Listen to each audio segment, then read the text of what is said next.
which is an introduction to ATM. So what I hope for this topic that you end up with a vision or an idea of what ATM is, what are the different factors that affect ATM, what are the different players, and this is going to be a little bit dense because the air traffic management system is a very vast topic. It has a lot of little parts and ideas, but I want to give you a whole idea of what the ATM is, and well, let's start. So this is the outline of this topic. I will start with an introduction. Then we will take a look of the 3 different parts of ATM, which are the air traffic services, the airspace management system, and the air traffic flow management system. So, and finally, we will have a little idea of what the key performance areas are. I want to tell you in advance that we will have a lot of these abbreviations, but don't go crazy on them. In ATM, we use a lot of abbreviations for everything, so don't worry too much about them. But yeah, you will be hearing these abbreviations a lot. So let's start with the introduction. What is ATM? So ICAO defines air traffic management as the aggregation of airborne functions and ground-based functions, which are the air traffic services, airspace management, and air traffic flow management, required to ensure the safe and efficient movement of aircraft during all phases of operation. So basically, the air traffic management are all the services that are related to air navigation. And in particular, we have the 3 main services, which are the air traffic services, the airspace management, and the air traffic flow management. So we will go in each one of them individually later. So in general, the air traffic services are those services that include flight information service, all-engine service, air traffic advisory service, and air traffic control service, which are these services that are provided at the same time of the flight and are in direct contact with the aircraft operations. Then we have the airspace management, which is a function with the objective of maximizing the utilization of the airspace. And finally, we will have the air traffic flow management, which has the objective of contributing to a safe and orderly flow of air traffic. And the main objective is that the air traffic control capacity is sufficient to respond to the air traffic demand. So as I said, we will be looking at these 3 services in detail in the next sections. So the air traffic management system is one of the air navigation services. So air navigation services are all the services that are provided to air traffic and that make air traffic possible in general. So we will have these 5 air navigation services, and as I said, air traffic management is just one of these air navigation services. So we will be focusing on this branch over here. So we have, to give you an idea of what air navigation services are, we will have communication, navigation, and surveillance, which are all the elements and all the how could I say this,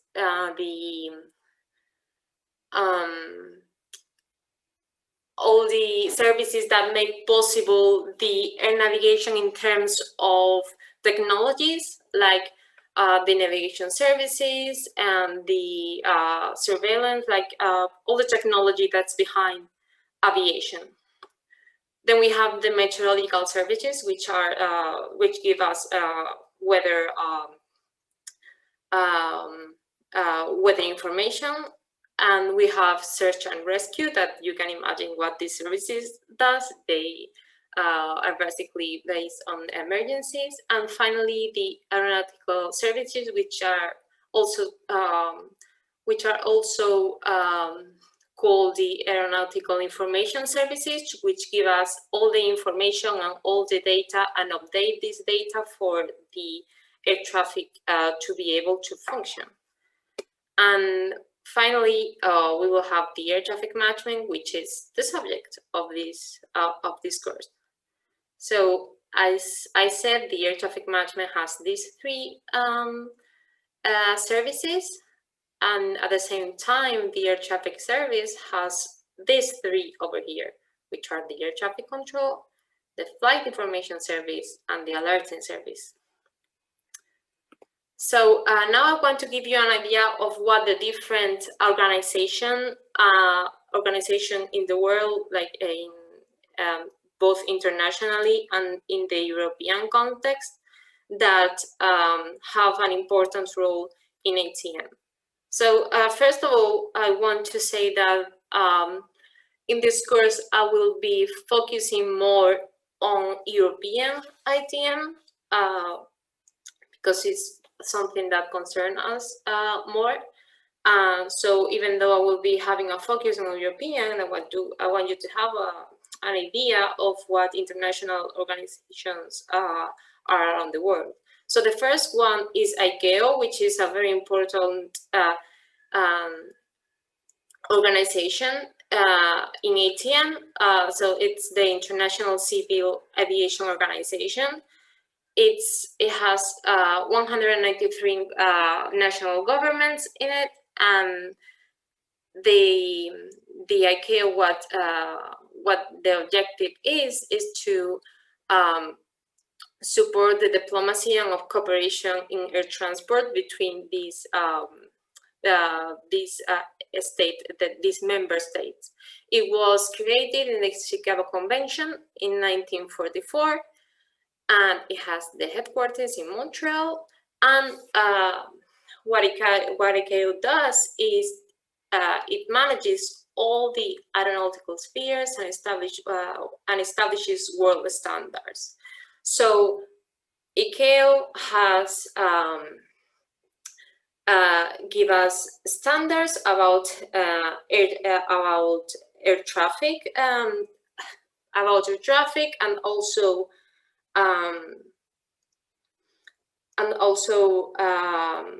give general practices for these member states, but it does not have the power to enforce these standards. So what ICAO does, what ICAO proposes is finally the state's responsibility to enforce these laws into their national regulations. So it's like the UN. The UN it's similar to that in the sense that it has no real power in the state's regulations. So similar to ICAO, but in the context of Europe, is the ACAC, which is the European Civil Aviation Conference. It was created in 1955, and similar to ICAO, it has the aim to harmonize civil aviation policies and practices among its member states, which are 44 member states in Europe. So the objective of the ACAC is the promotion of a safe, efficient, and sustainable European air transport system. And at the same, similar to ICAO, the ACAC promotes recommendations and practices, but are the European states are the ones in charge of implementing those practices. Then we have another important international organization, which is Eurocontrol, which is the European Organization for the Safety of Air Navigation. Eurocontrol, basically what it does is it performs under the Single European Sky legislation, which will be, so the Single European Sky is basically the vision for the future of ATM in Europe. So the European Commission is the one that's involved in this European, this Single European Sky legislation, and Eurocontrol in particular has 4 major roles, which are: first, is a technical support for the European Commission and EASA. We will we'll talking about them very soon, and it's the technical support for them for assisting them in regulatory actions. It's also the performance review body to assist the Commission in the development of the implementation of the performance scheme. And most importantly, Eurocontrol is the network manager for the ATM network. And we will see later what the network management does and why is it so important for European ATM. And finally, one major role of Eurocontrol is it performs the CESAR joint undertaking activities. So we will be talking a lot about CESAR joint undertaking, but it's basically the research that it's associated to the Single European Sky. So next we have EASA, which is the European Union Aviation Safety Agency, and this is an agency of the European Union. So EASA has the responsibility for civil aviation safety, and one of the more important rules of EASA is that it certifies and approves products and organization. Also, having the certification from EASA means that an airport and then that a pilot will be able to fly, that an aircraft will be able to fly. So the European, the EASA has a major role in allowing the airworthiness of all the little parts of air traffic, and also has this other task, but more importantly, it's the certification of approval. The EASA is necessary to fly in Europe. And similar to EASA, we have other guilds around the world. So the FAA will be similar to EASA, but in the United States. We have IATA, which is the International Air Transport Association, which is an association of the world airlines. This is very important as well. Then we have the ACI, which is the Airport Council International, which is a representative of the world airports. We have the International Federation of Air Traffic Controllers, which is an association of air traffic controllers, and also the Council, which is the Civil Air Navigation Service Organization, which is an association of air navigation service providers. So I'm gonna go back a little bit. So in this course, we will be taking a lot of look at what ICAO says about ATM, because all the standards for ATM are set basically by ICAO, and also we will be taking a lot of care about what Eurocontrol has to say, because he is the network manager in Europe. So all the organization of the ATM in Europe falls in the hands of Eurocontrol. And that's basically it. For EASA, yeah, this is a very important organization, but it won't be as important for us in ATM. And yeah, these are also quite nice that you have in mind that they exist, especially the FAA, because it's basically as important as Eurocontrol and EASA, but it's concerning the United States, and we live in Europe, so we will be taking a look at what we have here more. So yeah, we will continue with the ATM stakeholders. So what are ATM stakeholders? They are the interested parties or influential players that affect or are affected by ATM. So basically, they can be grouped into these groups over here, which are first their states.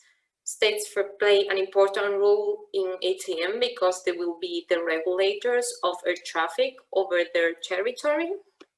We also have air navigation service provider. So air navigation services, we saw that there was all the services that are necessary to allow air navigation. So these air navigation services must be provided by someone, which are the air navigation service providers. We also have airspace user, which are basically us.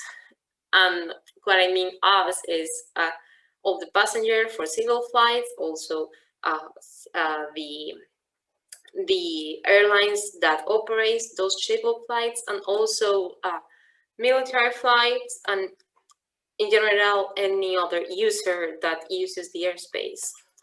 Then we have airports, which are also quite important in ATM. And finally, the network manager, which is in Europe, again, is Eurocontrol, is in charge of managing the managing the route network, managing ATM and air traffic flow management, etc. So let's have a look at these individual ones. I mean, you can always find more ATM stakeholders, right? For example, aircraft manufacturers, or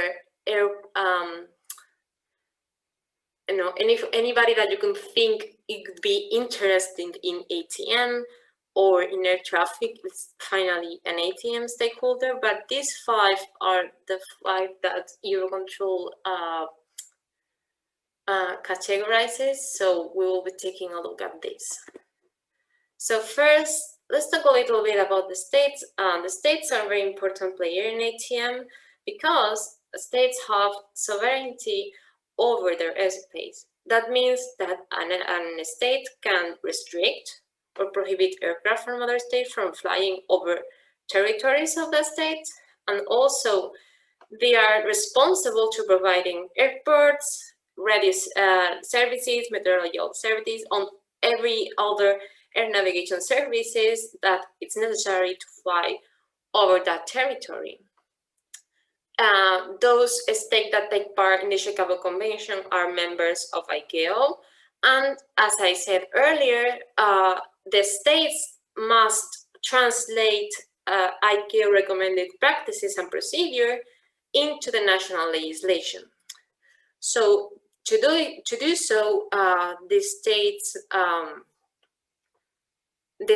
have a civil aviation authority, which is a government authority that maintains an aircraft registry and also oversees the approval and regulation of civil aviation. So in Sweden, this task is performed by, I don't know how to pronounce that, Transportstyrelsen. That's perfect, thank you. Transportstyrelsen, more or less. So yeah, this is the Civil Aviation Authority in Sweden, and yeah, this is responsible for all the legislation about civil aviation. So what the civil aviation authorities does is to they translate the ICAO recommendation into the regulation in those those states regarding aviation. So let's have a look at air navigation service providers. What they do is, of course, they provide air navigation services, and they should be provided according to ICAO by independent authorities. So it's better that these air navigation service providers are independent of states, but that's not always the case. So we have three basic forms of air navigation service providers, which are first, we have the first type, which is government departments. So they are dependent of the state budget, and their staff is have the status of civil servants. So, for example, this was the common case in the past for all air navigation service providers, but eventually the states didn't want to take the whole responsibility for providing air navigation services, so they started having that responsibility on other parties. So some states still has this kind of air navigation service provider, which are a part of the states, which is, for example, the Federal Aviation, the FAA, the Federal Aviation Authority in the United States. But what's more common in all the world is that the ANSPs are autonomous bodies belonging to the public sector, but they are separate for the states. So, for example, this is generally all the air navigation service providers in Europe, including the LFB in Sweden. And lastly, the last form is that the ANSPs are either partially or fully privatized, which is the case, for example, of air navigation service providers in Canada. So, as I said, the ANSP in Sweden is LFB, and it provides all air navigation services. Yeah, so let's continue with the airports. So airports also have a very important role in ATM. You can imagine why, but two things why airports are important in air traffic management is because first, they generate a high air traffic density around them, and two, because the airport's installation should be sized accordingly to accommodate the traffic demands, and also should not induce delays, which of course they eventually do. But yeah, both its presence alters the air traffic around the area, and also they can induce delays, or in general they are important in ATM. So they can be identified by either an ICAO code or an IATA code. I could say this is more common. Take my word with a pinch of salt, but I always see the IATA code more. For example, the Stockholm Arlanda Airport has an IATA code of ERM and an ICAO code of ASSA. I don't know, which one do you think is the more common? The first one. Yeah, right? I think so too.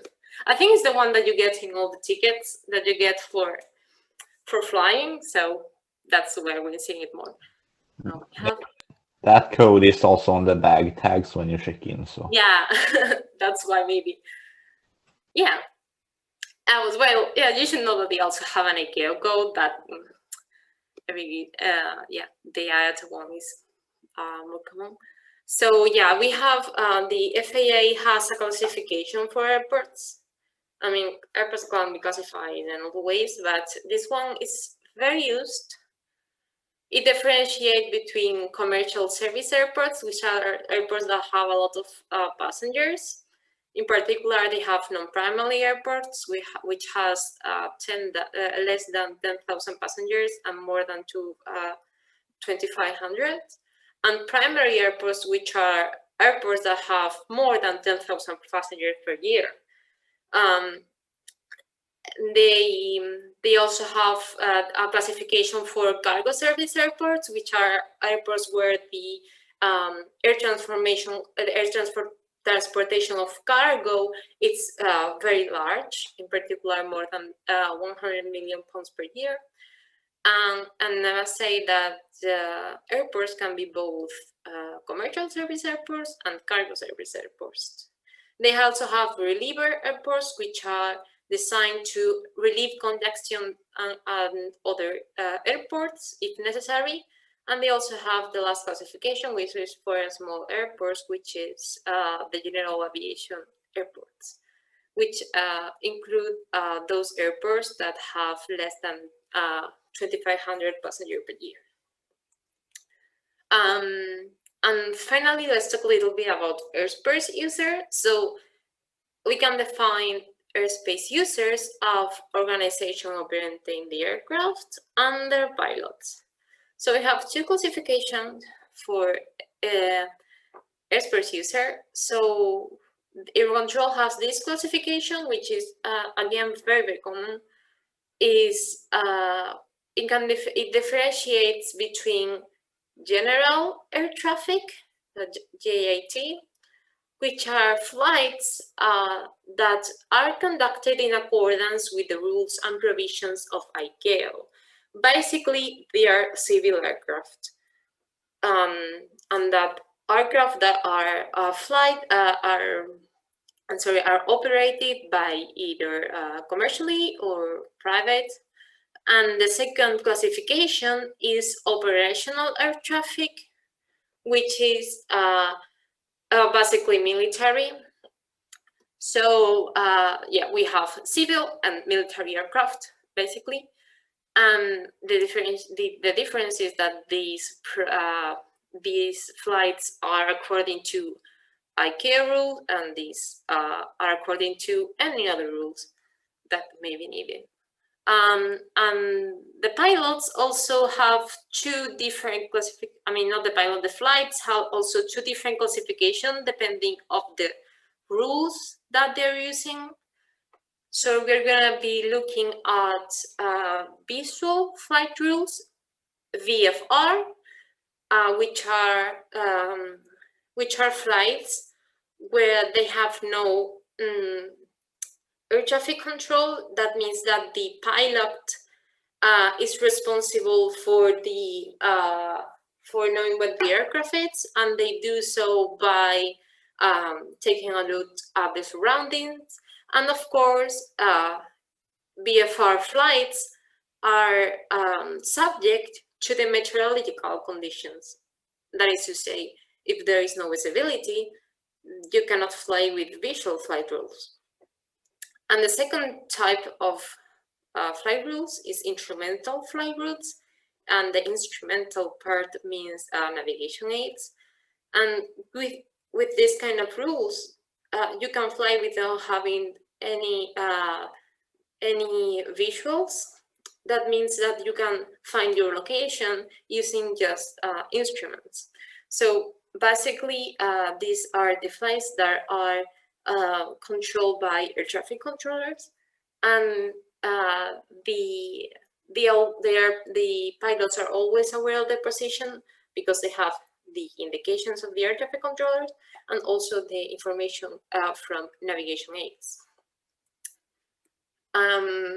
Basically, the visual flight rules are usually small aircraft and such, and all the important. I mean, the ones that we are using for flying are instrumental flight rules aircraft, which again, they are subject to the regulations of air traffic controllers.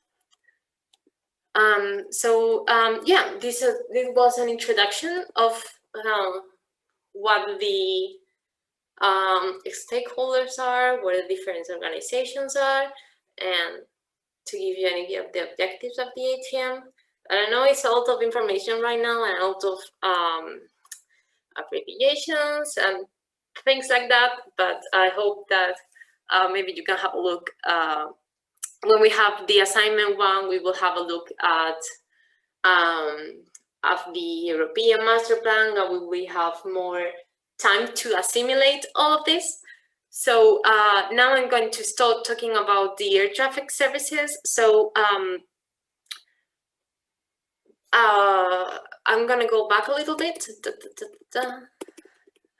Yeah, ATM had 3 services, which were airspace management, air traffic services, and air traffic flow management. So we are going to be looking at this part over here, the air traffic services. And this is a quite important service. I'm not saying that these two aren't, because they totally are. I mean, practically as important. But when we think, I don't know if you think the same, but when we think about air traffic management, I'm basically picturing air traffic controllers, which is not the case. I mean, we have to take the whole thing into consideration, but like that position of one person in a tower controlling the aircraft is like a vision that I think we all have. So this is the air traffic services. These are services that are in direct contact with the aircraft, that take place at the same time that the aircraft are flying, and they provide all the information necessary to fly.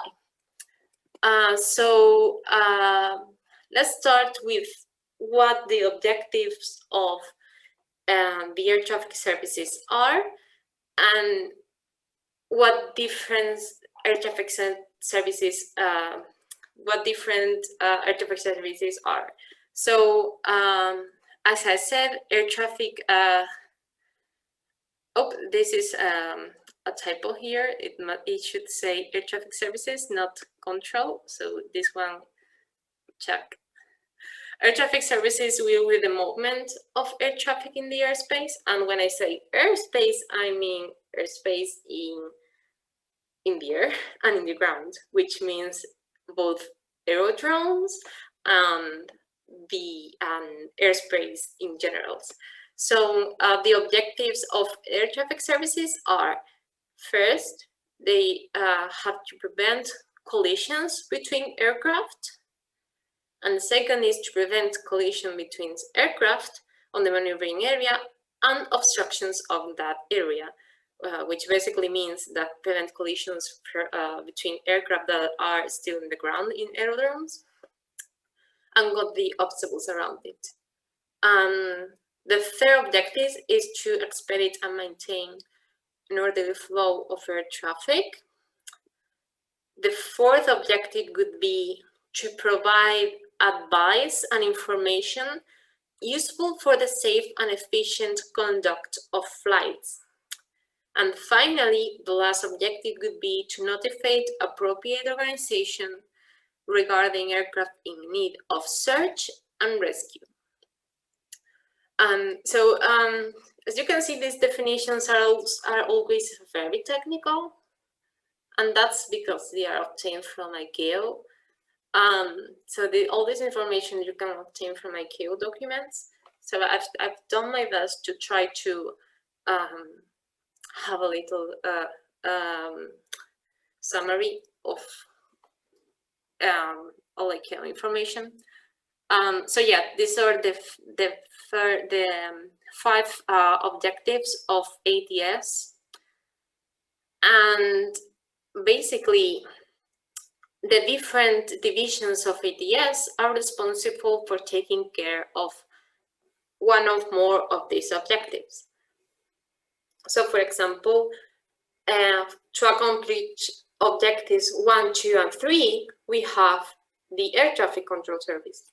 So let's go back a little bit. The objectives 1, 2, and 3 are prevent collisions, both between aircraft and obstacles, and maintain an orderly flow of air traffic.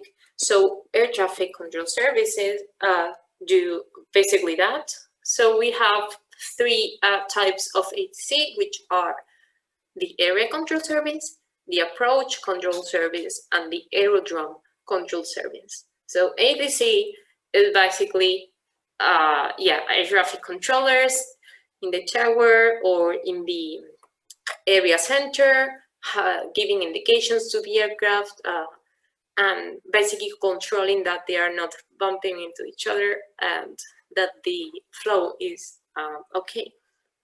So in order to accomplish objective 4, which was to provide useful information and advice, we have the flight information service. And finally, to accomplish objective 5, which was to notify organizations of aircraft in need of search and rescue, we have the alerting service.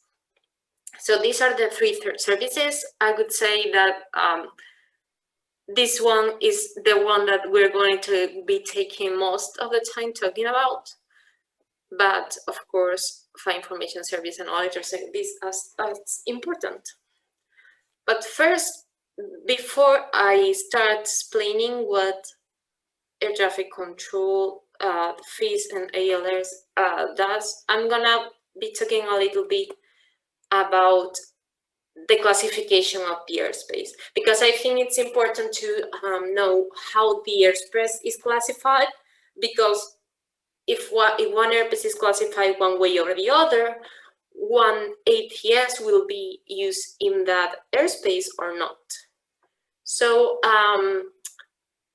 as I said, the airspace is designated depending on the type of air traffic service that are provided in that service, in that airspace, sorry. So we have basically three types of airspace. First, we have the flight information regions, which are portions of the airspace when flight information services and alerting services are always provided.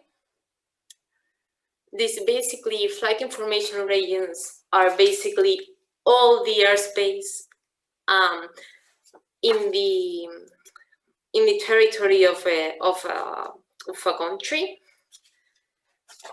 And yeah, in these flight information regions, which are very large regions, we always have flight information service and alerting services.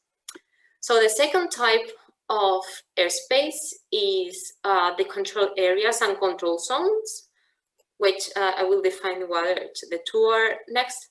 But what's important to know is that in these areas, in these zones, we have air traffic control service. That means that instrumental flights are going to be controlled by ATC. And finally, the last type of airspace is control aerodromes, which are aerodromes where there is air traffic control service. I mean, not all aerodromes have ATC. That's why we must do the differentiation. For example, small private aerodromes may not have even a tower. So only those that have ATC are called control aerodromes. So this is the flight information regions in Europe. In general, flight information regions, as we see, have all the territory of the country inside the borders of the flight information region, but and also they have the water surrounding the country, but the borders of this flight information region, they should not be designed to perfectly copy the borders of the country, but they should be designed with an operational purpose for efficiency purposes. which is not always the case, but in general they should be designed as the provision of the services is more optimal. And also the flight information region is usually divided in two parts, which are the lower airspace and the upper airspace. So in these figures over here, we have the flight information regions in the lower airspace in Europe. We can see here the one of Sweden. For example, in particular in Sweden, the fare is one single block. But for example, let's take a look at France. We can see that they have 4 different flight information regions. And then this is because the authorities in France decided that that was more convenient or more efficient. And then we can have a different flight information region in the upper airspace, which is sometimes called UIR, or upper information region. And for example, it can be different from the lower airspace. And we can see, for example, in the case of France, they have 4 FIR, but just 1 UER. In the case of Sweden, it's the same. So yeah, this is the configuration of fare in Europe. And as I said, the flight information regions are those regions where both flight information service and alerting service is provided. That does not mean that the air traffic control service is provided in the whole flight information region. In particular, the ATC is going to be performed in this class of airspace, which are the control areas. And also we will have the controls regions. So the control areas are defined as a control airspace extending upwards from a specified limit above the earth. That means that they are not from the ground, okay? We are airspace that are above a given altitude, and what the CTAs must do is that they must cover those airspace that will have the flight paths of IFR flights. So in these regions, we are sure that we're going to have flights that are going to need ATC service. Okay, so we have 2 particular designations for control areas. One of them that I'm sure you have heard about are the airways. So airways are corridors between 2 points where the aircraft are provided with air traffic control. And another one that is also very, I'm sure you have heard these, as are terminal control areas. So these terminal control areas contain the control traffic about the aerodromes that are very busy. So this is a picture of the different terminal control areas in Sweden. We can see that basically there's a big one around each important airport. And in here we can see a close-up of the DMAs around Stockholm and this area that you live in. Is how is it pronounced? Östergötland. Oh my God, I will never be able to pronounce that. Yeah, so as you can see, the TMAs. Thank you for the pronunciation. The TMAs around these airports. They are basically areas around airports where the flights are controlled. So then we have the CTRs. The CTRs are basically, well, the definition is a controlled airspace spanning upwards from the surface of the Earth to a specified upper limit. And basically, this is areas around the aerodrome, which are defined from the floor up. And basically, they are like smaller CTAs, but more closer to the aircraft, to the airports, sorry. And in these aerodromes, where CTRs are around them, which is it is necessary to impose additional restriction, not only in the IFR flights, but also in the BFR flights. So this is a close-up of the different control regions in around Stockholm. So we have the Arlanda airport over here, and we can see that it extends from the ground to 2,000 feet. And as you can see, these are more smaller than the TMAs and that the CTAs, but basically what I want you to remember is that we have different regions of the airspace that is controlled, and we have these smaller ones around airports that are very busy, which is not the case of airport. I mean, this is not all airports in Sweden, just those that are important to control the VFR flights. And we have the bigger CTAs, which are areas that are not on the ground but a little upper. So basically, VFR flights can fly under CTAs without the need to be controlled.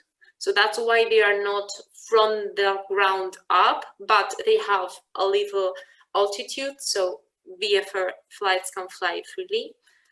And then they can be the terminal motivated areas and the airways.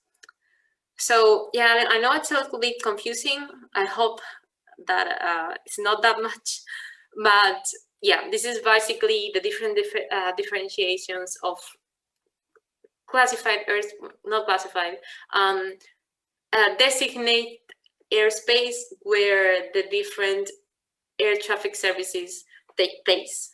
And finally, we had the, let's go back a little bit. We have the controlled aerodromes. I'm sorry, I don't have a picture for you for the different aerodromes that there are in Sweden.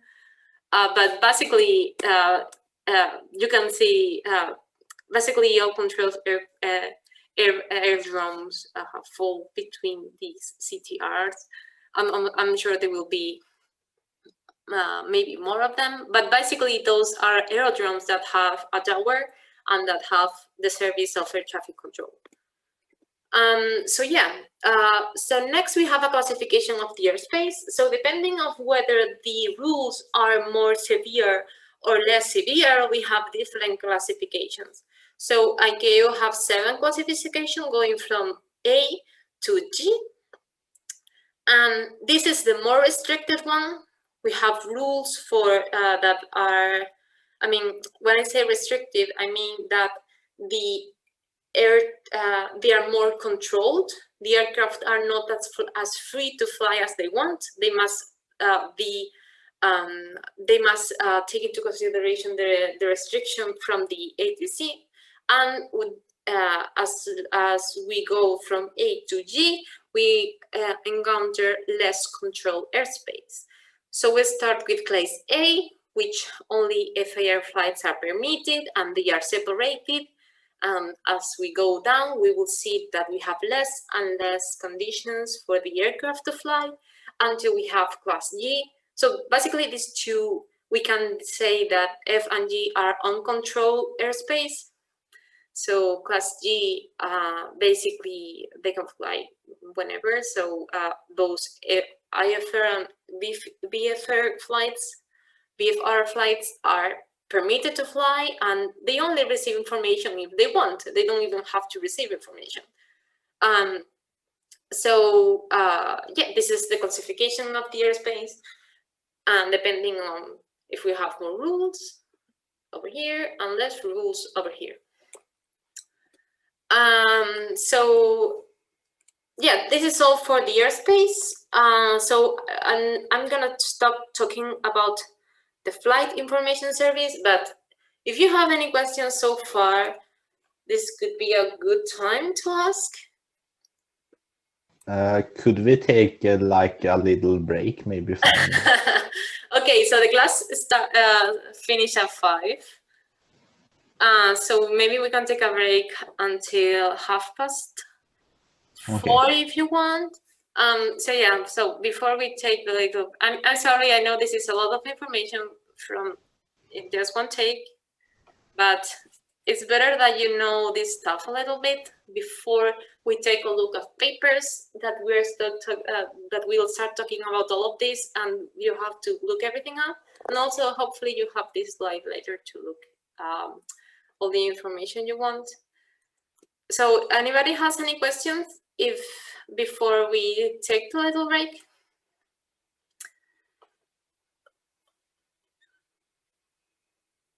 No? Okay, perfect. I hope that means that I've explained everything perfectly and that my slides are great. So we are, yeah, thank you for the suggestion for the break because I'm very tired too. So may we come back at 5:30? Yeah. Well, it's okay for me. Perfect. Okay, well, see you in 5 minutes then.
Hello. Is anybody there? So I want to ask you, is this all new to you? Have you seen anything of what I've talked about in other classes or so? So we've heard it before. Sorry? Some of it. Yes, we've heard it before. Some of it, at least. Okay. Okay.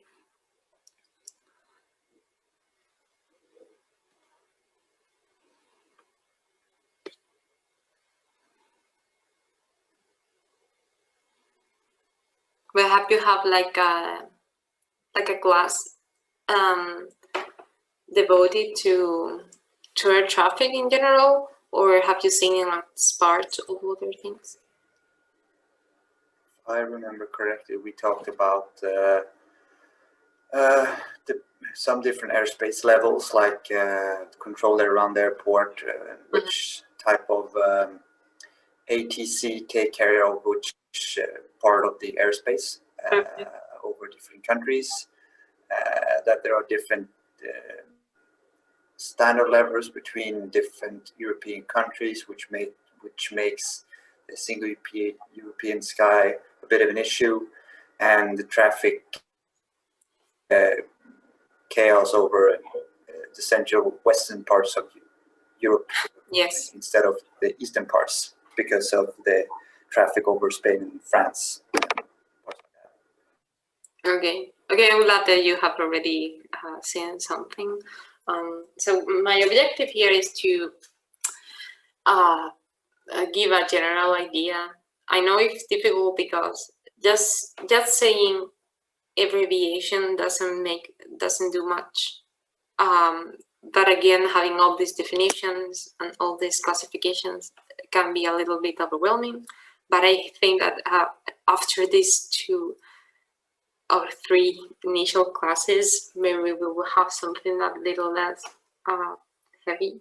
But I hope that at least I'm giving you some view of the general parts. So, okay, let's continue then. I hope everybody's there. So let's go back a little bit to see what we have left. So we had an introduction. We have the air traffic services, which were okay. So we have the air traffic services that we are talking about. We have the flight information service and the alerting service, which are always provided in a flight information region. And then we have the air traffic control, which is provided in control zones and control areas, and also around control aerodromes. So now we're going to talk about flight information service. What is the purpose of this service and basically what it does. So let's go over here. So the flight information service provides the following information. Again, this information is available in all of the flight information region. So we have information about the meteorological conditions, which are given in 2 different reports, which are the SIGMET and the ERMET. These are different meteorological reports. Then we have information about volcanic activity or toxic materials in the atmosphere, anything that will affect the flights. Then we have information about, for example, changes in the availability of navigation aids. If a navigation aid have any problem, we will have the information on the flight information service. Then we have information about changes in the aerodromes. So, for example, if an aerodrome is not suitable to descend because of snow or ice, we will have that information given by the FIS. And also, we will have information about unmanned free balloons and yeah, all the things that will affect the flight.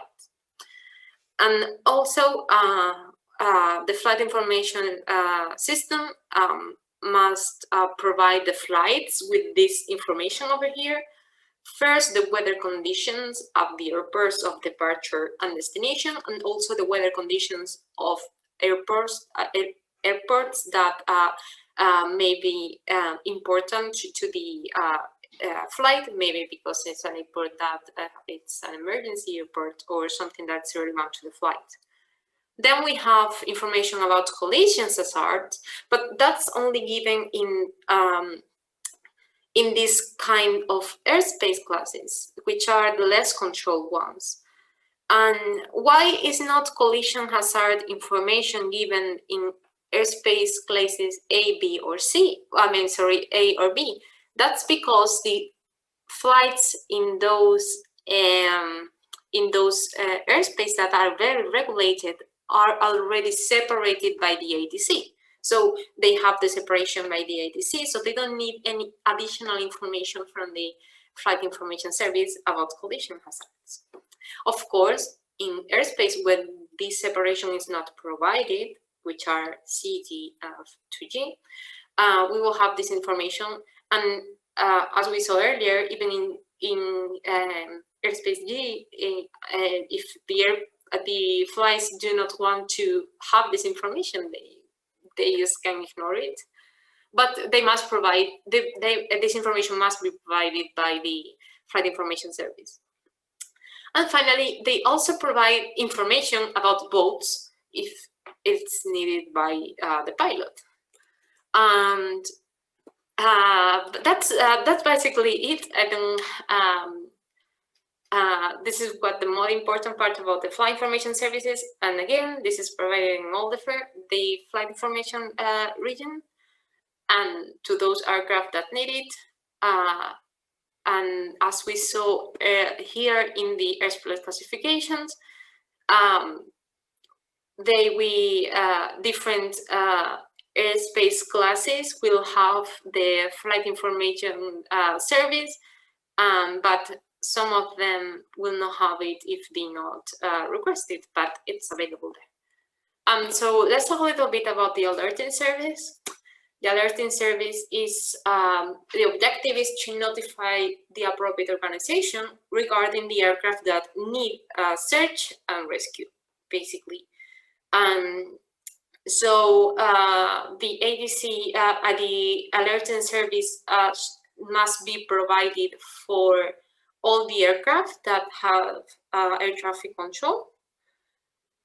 And if possible, all those aircraft that has filled a flight plan. We will see later what a flight plan is. Maybe you already know what a flight plan is. So so basically, a flight plan is the intent of the aircraft, and they share it with the ATS, but not flights have to fill a flight plan. So if the ATS know that an aircraft is flying with a filled flight plan, even though it's not provided with air traffic control, this aircraft will be a potential subject of alerting service, and also to any aircraft known or believed to be subject to unlawful interference, like I don't know, terrorist attack or something like that, or whatever. But basically, in the end, the alerting service is provided to all the flights that the ATC can. Of course, if the flight is not reported, they haven't filled a flight plan, or is flying in an airspace that it's not controlled, there would be no way to provide it with such a service. But if it's provided with ATC or has filled a flight plan, they will be provided with a service. So the flight plan is the route that aircraft will fly to a certain destination. Yes, basically, a flight plan is the intents of the flight. They must give a given information. So we have a section on that. So let's jump to that, and over here. So a flight plan is is something that is a document that a flight fills, and they have the intended flight of the aircraft. It has this information. They have the information about the aircraft itself. So which is the identification. It's flying with visual flight rules or with instrumental flight rules, which is the equipment of the aircraft. So all of that information. Then we have information about the mission, about the operation. So which is the time of departure, the time of arrival, which are the airports of a departure and arrival, which are the waypoints or the route that the aircraft are going to follow. Then we have some information about the emergency data.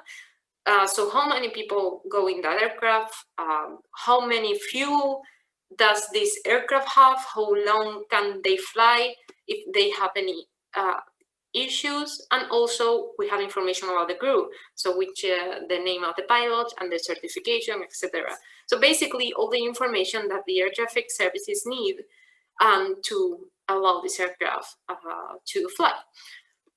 So not all the aircraft have to fly this, but in order to have ATC they must. And also these flight plans are provided to Eurocontrol, which is the network manager. We will see this in a minute. Well, in a minute, no, we'll see this tomorrow maybe.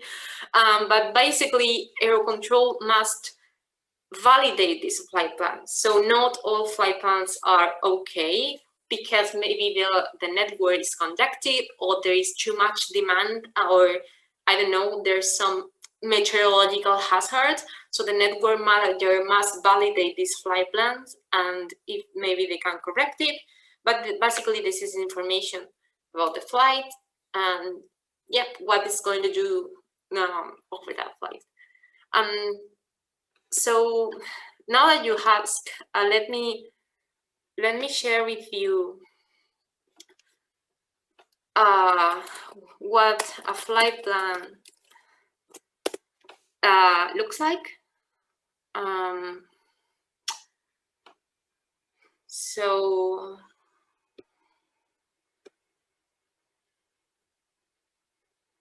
one second.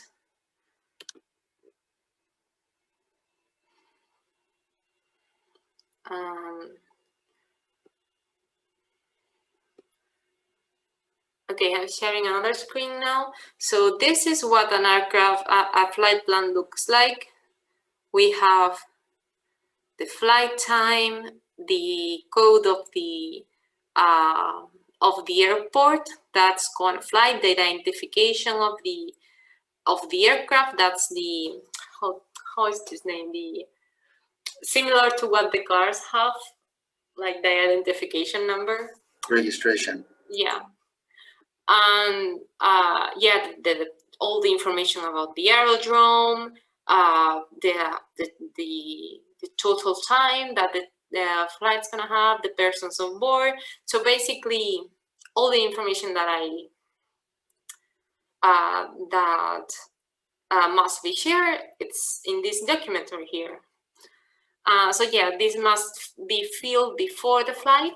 And this is the information that the ATC has, and also the air traffic flow management service has, which we will see tomorrow maybe. So okay, let's go back to the presentation. Dun, dun, dun. Yeah. So if the ATC knows the flight plan, they know where the aircraft is going to be, etc. So they should be able to provide alerting service to that aircraft.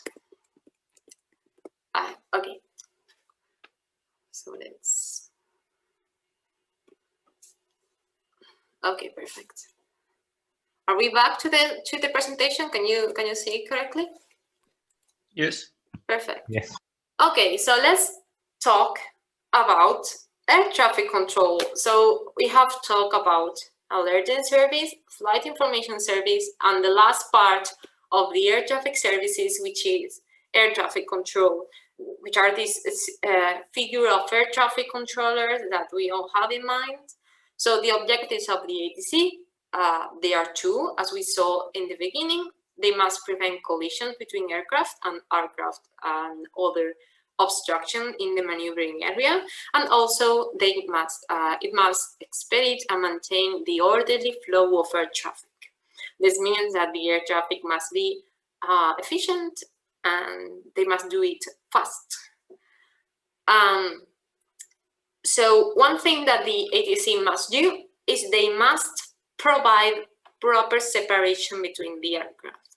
So there are a list of separation requirements that are different depending on the phase of the flight. For example, aircraft that are flying in a cruise mode has a different separation requirement than aircraft that are approaching to an airport.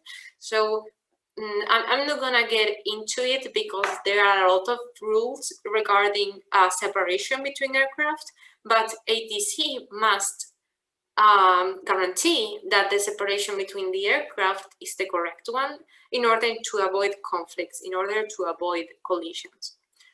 So they are going to enforce this separation in those airspace that must be done. So as I said, they must guarantee separation, and there is an horizontal separation that must be given and a vertical separation.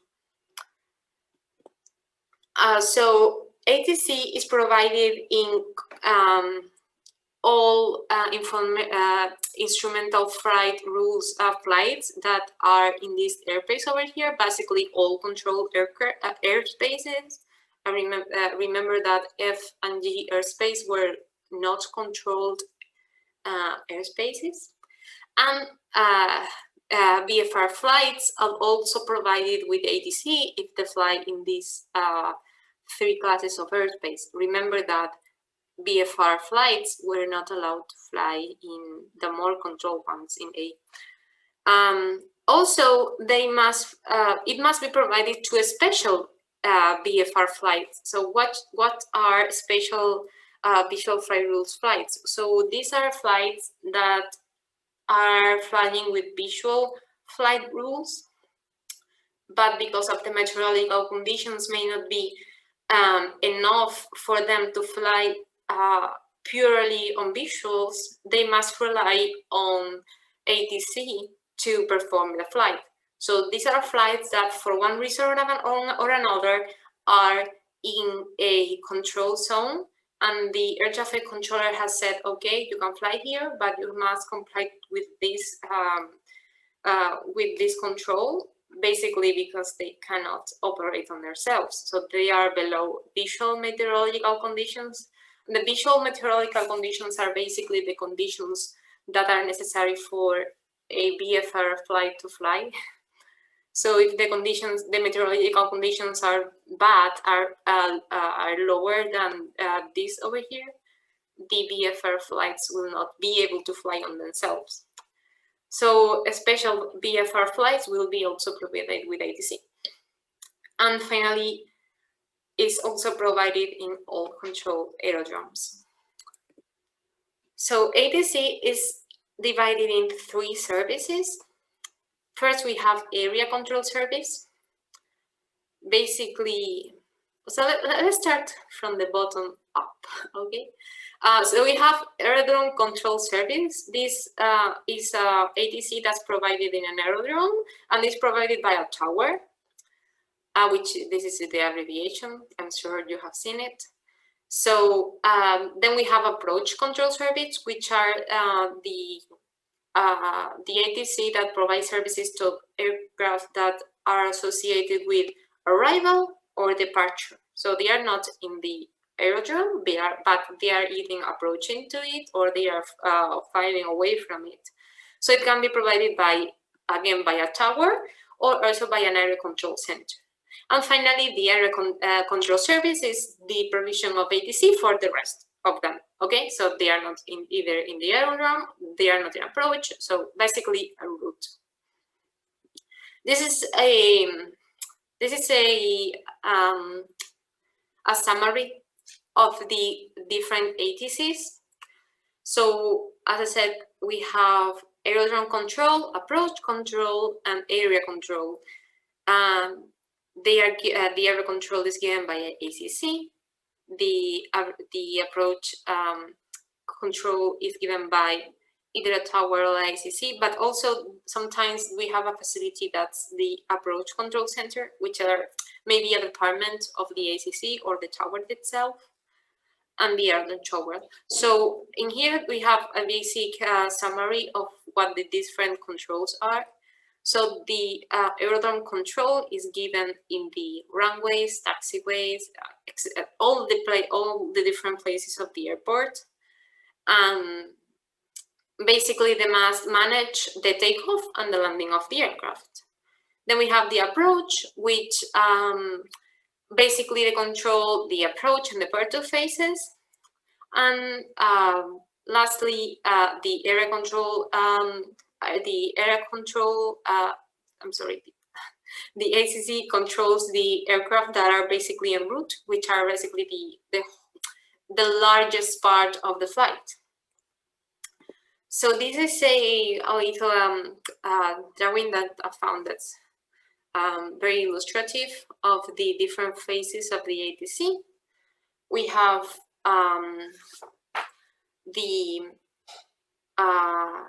the different phases for a whole flight will be first, we are at the aerodrome, so we will have control of the tower.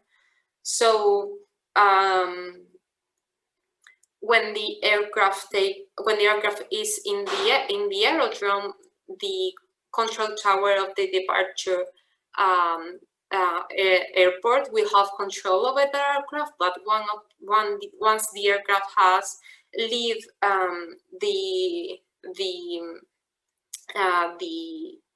airport, the control tower staff transfer the flights to the approach air traffic controllers. So one thing that's maybe I didn't say because it's pretty obvious is that the air traffic control is provided by air traffic controllers. Sorry, we have a chat. Are there remote towards in Spain too? We have several in Sweden. I'm not sure. I'm not sure. I will look it up and tell you on Thursday, okay? On the top of my mind, I think not, but I'm sure someone must be. So I'll write it down. There are remote towers in Spain. Okay, I'm sorry, Eric. I will answer you on Thursday. So yeah, the air traffic controllers are basically the figure that is responsible for air traffic control. So in each one of the towers, the control centers, etc., there is a number of air traffic controllers that are responsible for different flights. So then once the approach, the aircraft are climbing, they are controlled by the approach control service. Then we have the route cruise, which is managed by the en route control service or the area control service. Then we have the descent in the terminal area, which is again given by the approach control service. And finally, in the airport of destination, we have the aerodrome control service. Yeah, so basically the ATC is responsible for the separation and that the aircraft load is perfectly fine, but because there are different situations, there are different air traffic situations. There might be more demand in one airspace than another, or maybe different situation may arise. What happens is that the area control center is divided in. I'm sorry. The area control service is divided in different sectors. So sectors are different units, different segregations of the airspace that are under the responsibility of one or more traffic controllers. So these sectors have a given capacity, and they can handle any number of aircraft that are below that capacity. So the capacity of a sector is basically defined as the maximum number of aircraft that can enter the sector in a specified period, while permitting an acceptable level of controller workload. So in this figure over here, we can see the different classification of the different sectors in the airspace in Sweden. So again, these are parts of the airspace that are controlled by a group or a single air traffic controller. And we can see over here that we have the so this figure over here is taken from LFB. They have a very nice web page that maybe I will show it to you because it's very nice. So it's this one over here, new share. So this is the flight information, the aeronautical information service that's provided by the LFB. Are you seeing the web, the crowd? Yeah, okay, perfect. So this page is very nice because it allows you to see the different elements that are in Swedish airspace. So for example, this is the flight information region in Sweden, that over here. And actually, what you can see here as well is they have one thing that let me see, yeah, delegated airspace. So as I said, the borders of the flight information region and also of the different ACCs must not be defined as the actual borders, but more with an operational point of view. So these are parts of the airspace that delegated to neighboring countries in order to make air traffic more efficient. So this is kind of cool. Also, we can see the TMAs, as I said. Also, we have the airdromes. This one is really cool. So why I was showing you this? Oh, yeah, because they have the sectors. Okay, so in this page over here, you can see all the different sectors. For example, this is in this is Stockholm. So as you can see, the sectors some goes from the ground to unlimited, basically, but some of them go from given altitude to another one. So this is the designation. This page is very nice because you can click, you can give information, and you can have the information about that whatever. In this particular case, the feeder and the sector. This is very nice. So basically, you can see that there are some. This is like a little red. This is more dark than this one. I don't know if you can see. That's because they are showing us different sectors that are on top of each other, which is sometimes that's the case. We have a given sector might be divided in smaller sectors that are activated if there is more demand. So yeah, this is a very nice web page to look around. Yeah. Okay, let's go back to these slides.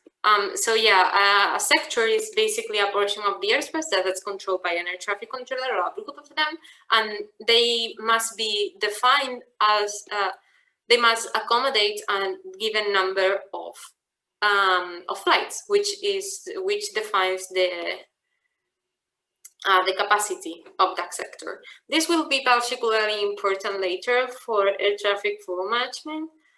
And flow management positions, we define the different configuration of the sectors. So yeah, that's basically it. And I think we are done with air traffic services, and we are done with the class as well for today. So we have covered a lot today, I think. So do you have any questions?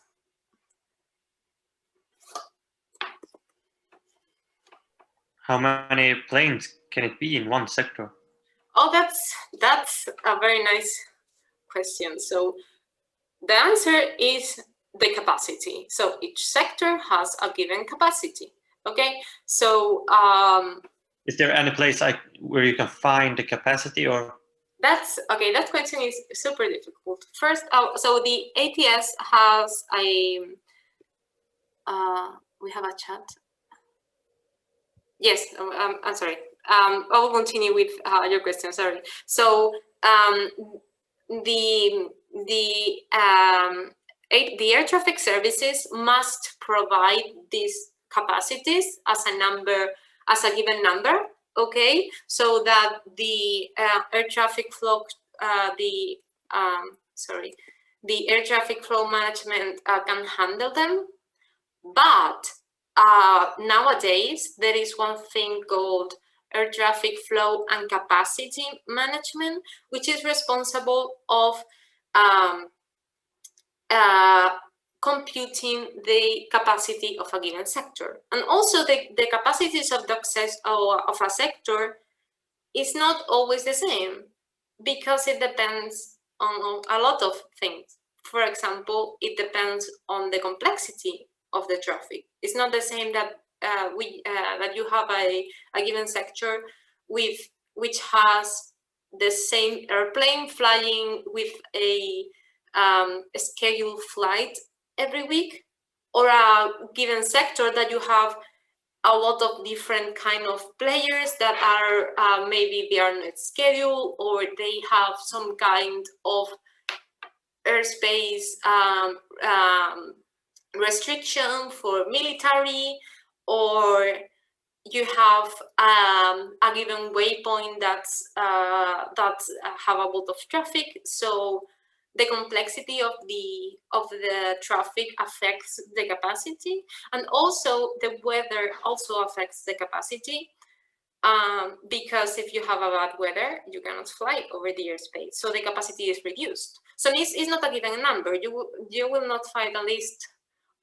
I mean, you can find a list of the capacities in the perfect scenario, but that's something that's being continuously evaluated, and it's also very difficult to give that number, okay, because that's an ongoing debate and ongoing research. Also, we have a whole class on capacity that will be managed, that will be given by Valentin. I think it's on week 8 or so. So that's a very good question, because it's a very difficult topic, and I'm sure that we will see a lot of it during the classes. So to give you a number, I think I have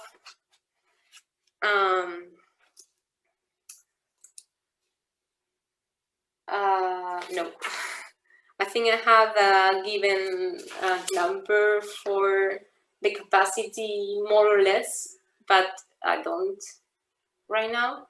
It's okay. Okay, that's fine. But as I said, it's a very difficult thing to compute. And also, I mean, Eurocontrol is always, as network management, as the responsible operator of air traffic flow management, is always computing these capacities in order to see how much the air traffic controllers can manage.